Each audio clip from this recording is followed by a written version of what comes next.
Hey guys, it's Heather at Bush Poppy Farm. I'm at the farm and I had planned on getting some work done today.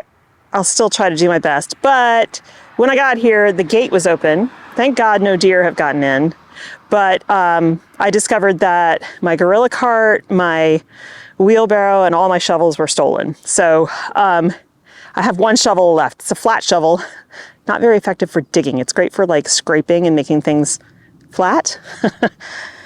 But the soil's pretty wet, so I'm gonna do my best with what I've got. My backup plan was that if the soil was too wet, I was just gonna wheelbarrow over soil from the compost pile, but can't do that because I don't have a wheelbarrow anymore. So, I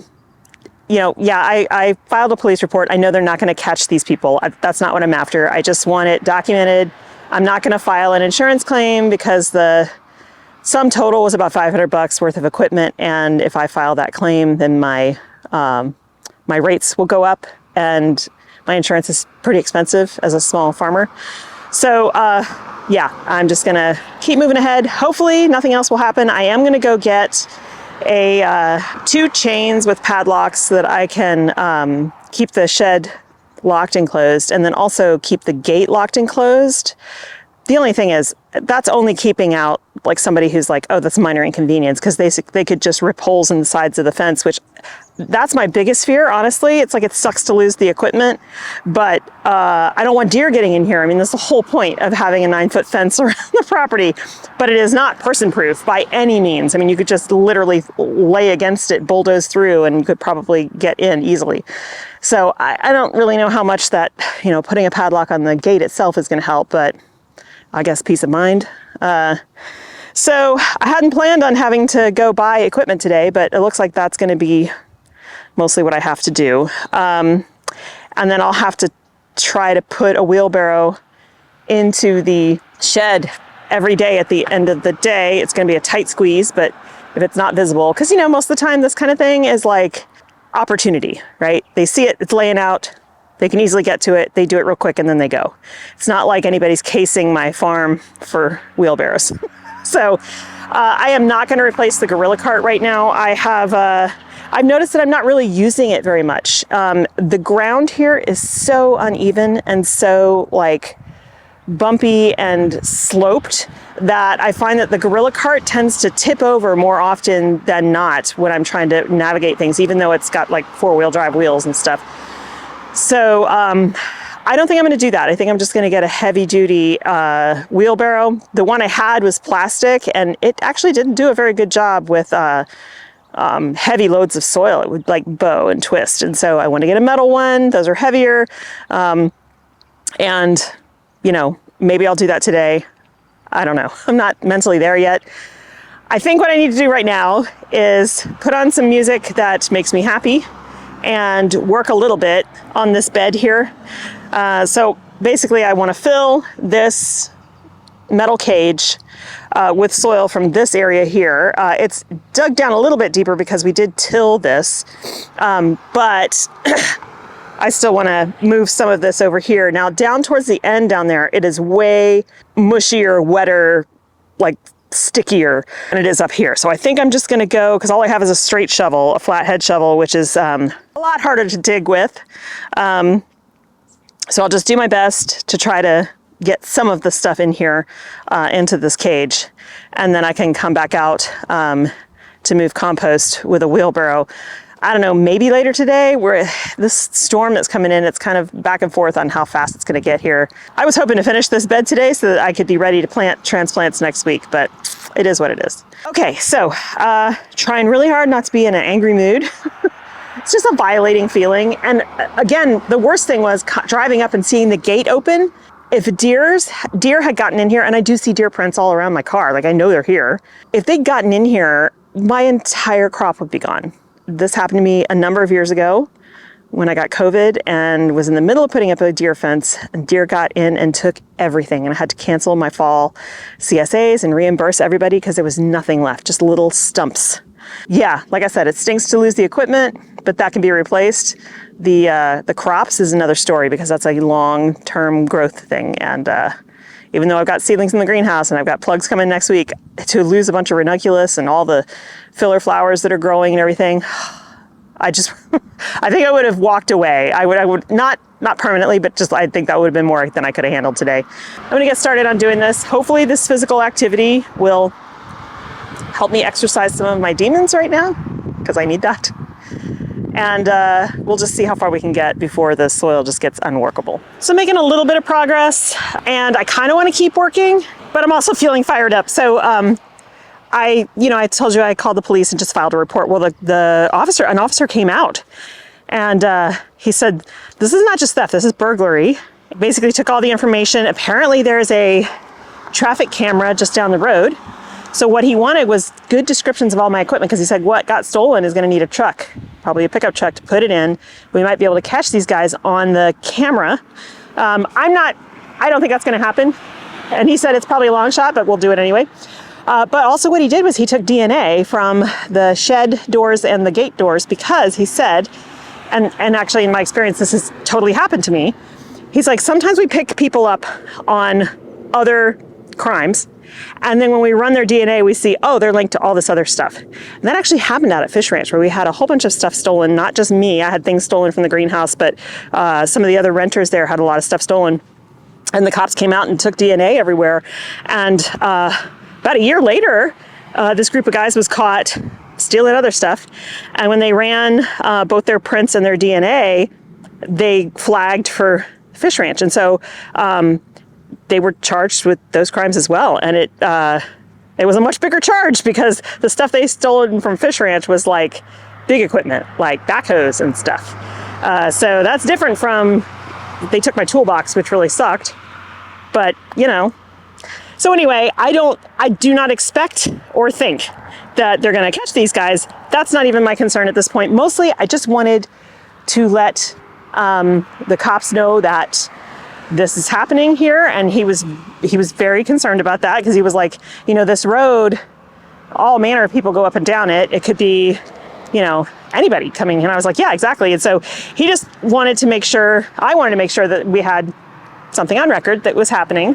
And he made some suggestions. So he said, yes, go ahead and get a chain padlock for the shed. But he said, I wouldn't bother doing the gate, because just like I said, they would cut through your fencing then, and then deer could get in. So at least this way they can open the gate. It's kind of like I went through a spate when I was in grad school where my truck got broken into multiple times. They just broke the windows to get in, and there was nothing in there to take. So basically they just broke the windows, searched around, found nothing, and left. And I was tired of paying for the fee, because insurance didn't really cover it, because it was too cheap to replace that window. Not cheap for me as a grad student, but anyway. So I ended up putting a sign saying the door's unlocked, because then they stopped breaking my window. I was still getting broken into, but they stopped breaking my window. Okay, so the other thing he suggested was closing the cattle gate for the driveway. He was like, I know they can drive around it if they want to. It's hard to see that there's a accessible way to drive around that. But he's like, but that plus a sign, a trespassing and you're on camera sign, actually does deter people to some extent, at least from crimes of convenience. So I'm going to do that. And it's hard to move that gate, but that's also a good thing because it's not just an easy swing. And then he also suggested putting up a trail camera, which we have. Mike got me one 2 years ago for Christmas, and we've never put it up. Oak tree right over there. It won't be clear at all because it's a game camera, and it'll face right here and get both these doors. And so it'll be a good way for them to at least see what's going on. Plus it's Wi-Fi, so I'll be able to see it too. Yeah, so I think instead of continuing to dig, which I do need to do, I'm gonna run up to the hardware store, get the tools that I need, because it is hard to dig with this flat shovel. I keep sharpening it. It's hard. I need a round shovel that will go through the dirt more easily. So I get the tools that I need, a new wheelbarrow, metal one, and signs, no trespassing, and you're under surveillance signs.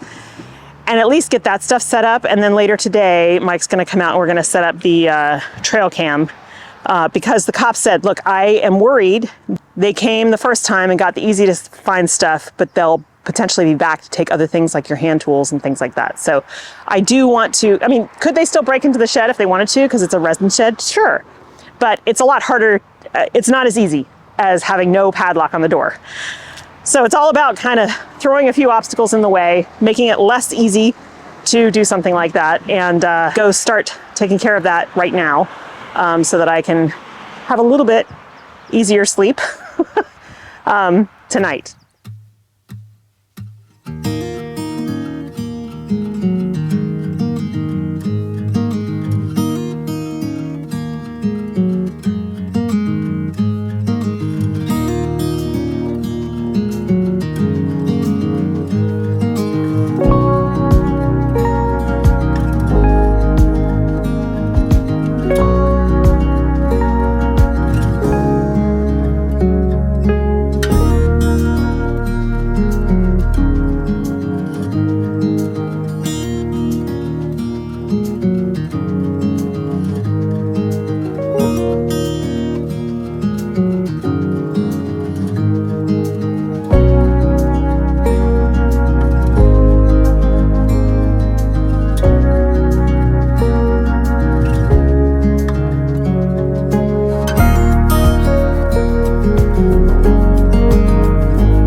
Absolutely not how I wanted to spend my day, but here we are.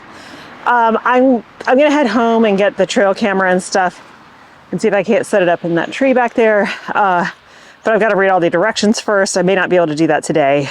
So at least it's a start. The new wheelbarrow and the shovels are in the shed. This is looped multiple times through here and locked. Yes, they can cut through it. I know this is not bulletproof. They could also just rip the doors off. But the point here is to make it harder, because most of these crimes are crimes of convenience. And if it's just too much of a pain in the ass, they're not going to do it. Got the cattle gate closed. I had, as you saw, I had to step on it to bring it back down to the ground level. For some reason, it was like way pitched very high. So that's down on the ground level again. That's padlocked. And I put a no trespassing sign on the front. People don't pay attention to that if they're going to commit a crime, but it does help with the legalities. So if you take somebody to court for this thing, you're like, well, it was posted, like clearly not their property, and they were here illegally. So the other thing I did, okay, so this is the main driveway here, right? This is where I always come in and park. But you can drive through here and kind of, it's bouncy and a little uncomfortable, but get through this way. Now, nobody ever goes that way because it's pretty mushy. It's easy to get stuck. In fact, I've got to be careful right here where I'm parked. This gets very like saturated, and liquefaction happens, and you'll come back to your truck and it'll be sunk up to like halfway up your tires. So they could still do that, but because they're most likely coming at night when nobody can see them, because it's pitch dark out here at night. I put these railroad ties here and some chunks of concrete, mostly just to be a pain in the butt for them, so they'll hit it with their cars, do some damage. Yes, they can get out and move them. What I am planning to do, and I don't have it today, I couldn't find it at the hardware store, so I need to look elsewhere, is I'm gonna get some high tensile wire, like you do with fence making, and I'm gonna string 3 wires across. I'm not trying to keep animals out, I'm trying to keep cars out. And if that high tensile wire is there, it's not gonna be very visible. So I'll string that tightly, then hopefully that will be another deterrent for people driving up. So yeah, they can get out and walk in, totally. So like I said, this is not Fort Knox, but it's just putting up a few extra barriers to make it less appealing to just snatch and grab and run. So I think that's gonna be it for me today, you guys. I've kind of had it. It's not been the day I had hoped it would be, and the rains are gonna come tonight. So won't be out here probably tomorrow. You never know, I might get a few dry hours, but it definitely won't be for digging. It's gonna be for weeding. But at least I have some new shovels and a new wheelbarrow that's metal this time and a little bit smaller. It's a 6 cubic foot. The last one was 8 cubic feet, and you know, when I was younger, I could do that. I could fill that thing to the brim and wheel it out. Now, my back just doesn't really appreciate that anymore. So, yeah, I got a 6 cubic. If it takes a few more trips, then it takes a few more trips. But at least I have some, you know, some way to save my back a bit. All right, thanks so much for hanging out with me today, you guys. Hope you have a great time in your garden and you're not suffering any theft. And I'll see you in the next one. Bye.